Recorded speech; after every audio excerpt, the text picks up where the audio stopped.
जो है वो है एक्सेसिव चालान। इससे जो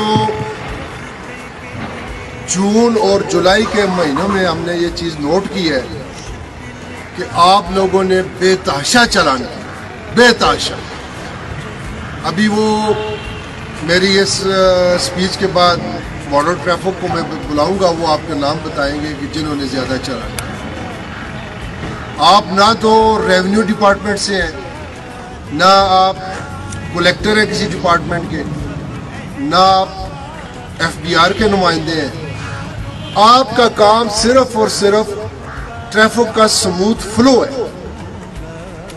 और ट्रैफिक के स्मूथ फ्लो में अगर कोई खिलाफवर्जी करता है तो उसके लिए जो छोटा मोटा चालान जो कानून में दिया है सिर्फ वो है। इसका ये हरगिज़ मकसद नहीं है कि आप लोगों को बेतहाशा जुर्माने करें और अपने कमीशन बनाएं।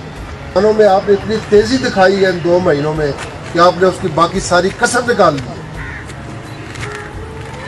और वो इंस्पेक्टर्स, वो ट्रैफिक सार्जेंट, वो टीओ और वो constable district Abbottabad traffic warden police में नहीं रहेंगे जो हैवी जुर्माने कर रहे हैं।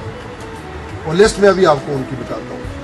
लोगों के पास से रोटी नहीं पैदा हो रही, आप उन पर धड़ाधड़ जुर्माने कर रहे हैं। बाहर का कोई मुसाफिर